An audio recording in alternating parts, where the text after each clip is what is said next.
Good morning children. इस video में मैं प्रश्नों के उत्तर को रेखांकित की हुई हूँ। पुस्तक में जो रेखांकित पंक्तियां हैं उनको अपनी पाठ्य पुस्तक में देखकर वैसे ही रेखांकित करो। ये हमारे प्रश्नों के उत्तर हैं।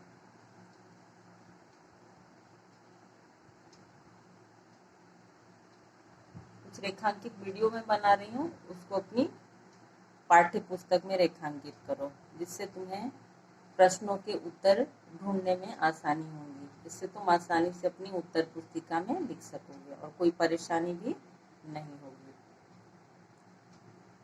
तो पहले प्रश्न लेते हैं हम लोग। इस पाठ का लेखक कौन है? ये तो हम लोग सब जानते हैं कि इस पाठ के लेखक पंडित जवाहरलाल नेहरू हैं। गंगा किसकी प्रतीक है? गंगा पुरानी सभ्यता और संस्कृति की प्रतीक है। हिमालय की चोटियां कैसी हैं?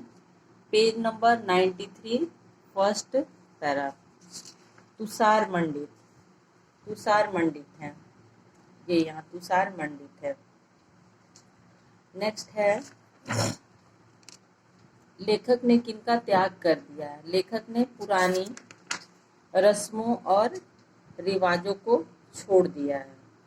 ये यहाँ पर है ये उत्तर। पुरानी परंपराओं रस्मों को छोड़ दिया है, उनका त्याग कर दिया गया है, जो बंधनों में बांधे हैं और उन्हें आगे बढ़ने से रोकते हैं। नेक्स्ट प्रश्न है हमारा, लेखक को किस चीज पर गर्व है?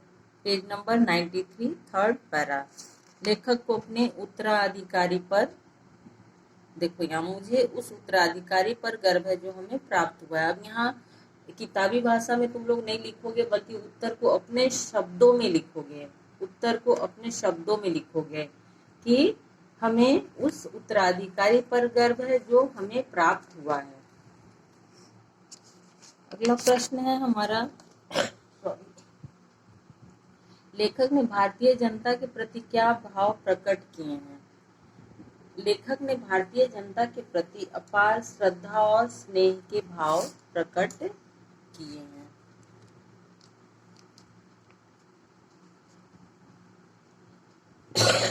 नेक्स्ट प्रश्न है, बचपन से लेखक का ममत्व किससे रहा था?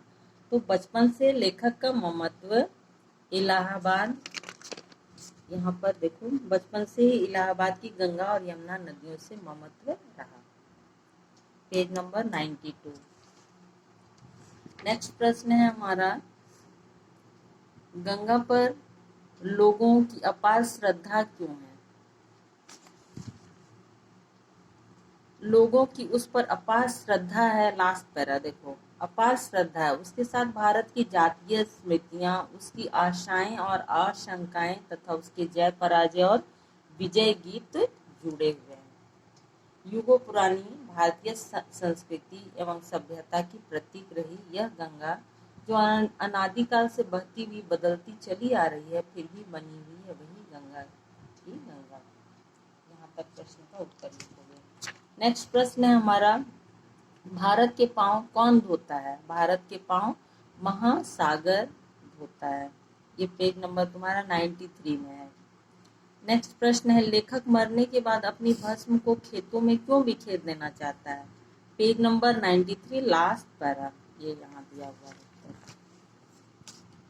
मैं चाहता हूँ कि मेरी भस्म का शेष भाग विमान द्वारा ऊपर से उन खेतों पर बिखेर दिए जाए जहाँ भारत के किसान कड़ी मेहनत करते हैं, ताकि वह भस्म भारत की धूल और मिट्टी में मिलकर भारत का ही अभिन्न अंग बन सके या बन जाए। नेक्स्ट उत्तर है, प्रश्न है मेरा, लेखक अपने साथियों और सहकर्मियों का ऋणी क्यों है?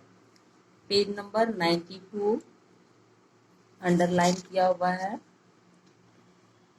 यहाँ पर। ये पंक्तियों को लिखोगे अपने उत्तर पुस्तिका में कि अपने अनगिनत साथियों और सहकर्मियों के अनुग्रह का और भी अधिक ऋणी हैं। हम लोगों ने बड़े बड़े कामों को हाथ में लिया और कंधे से कंधा मिलाकर एक दूसरे के सहयोग से उसे पूरा किया। हर संकट और विपत्तियों में मेरे संगी और साथी मेरा साझेदारी रहे या मेरा साथ उन्होंने दिया।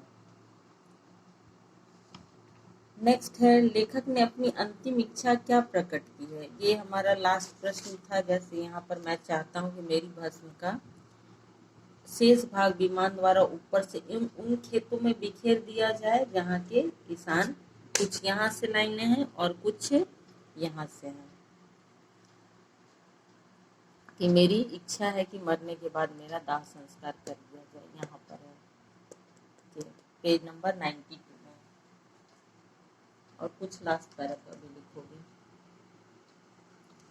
नेक्स्ट प्रश्न है, लेखक भारत को किन बंधनों से मुक्त करना चाहता है। उन बंधनों से जो भारत को आगे बढ़ने में रोकते हैं, ये यहाँ पर देखो दिया हुआ है।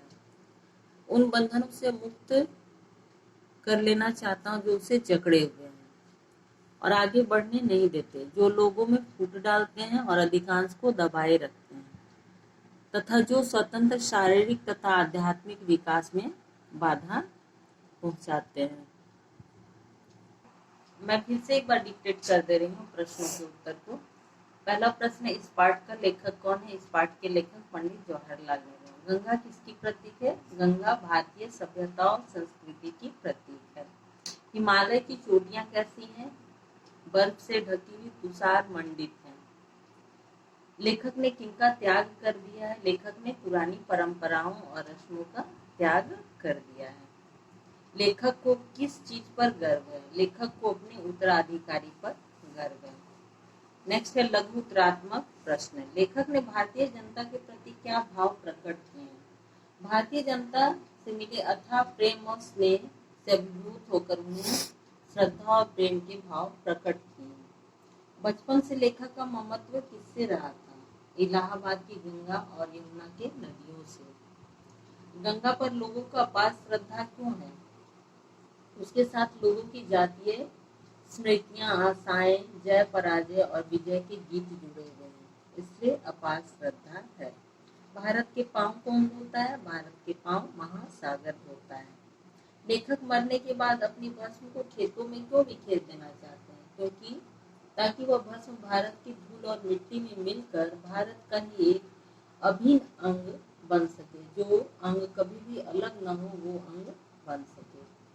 अब आते हैं दिव्य उत्तरात्मक प्रश्नों की ओर। लेखक अपने साथियों और सहकर्मियों का ऋणी क्यों है। क्योंकि उन्होंने उनके साथ मिलकर बड़े बड़े कामों को हाथ में लिया और कंधे से कंधा मिलाकर काम करते रहता था। साथ साथ सफलताओं और असफलताओं और विपत्तियों को झेला। लेखक ने अपनी अंतिम इच्छा क्या प्रकट की है। लेखक की इच्छा है कि मरने के बाद उनका दाह संस्कार कर दिया जाए। यदि वे विदेश में मरे तो दाह कर्म वहीं किया जाए और भस्म प्रयाग भेज दी जाए। उस भस्म की एक मुट्ठी गंगा में प्रवाहित कर दी जाए।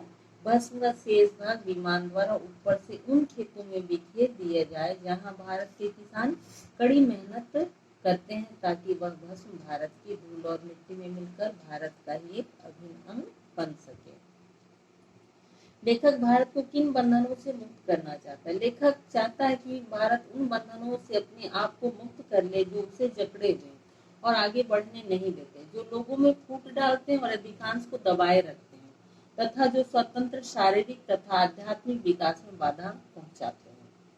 ये हमारा दीर्घ उत्तरात्मक, लघु उत्तरात्मक और मौखिक प्रश्नों का उत्तर लिखित और मौखिक दोनों रूप से मैंने बता दिया है। अब कोई परेशानी इस पाठ के प्रश्नों को लेकर नहीं होनी चाहिए। अपनी उत्तर पुस्तिका में तुम लोग इसे पूर्ण करने का प्रयास करोगे। पाठ्य पुस्तक की सहायता से, बताए गए वीडियो की सहायता से अपनी उत्तर पुस्तिका में उत्तरों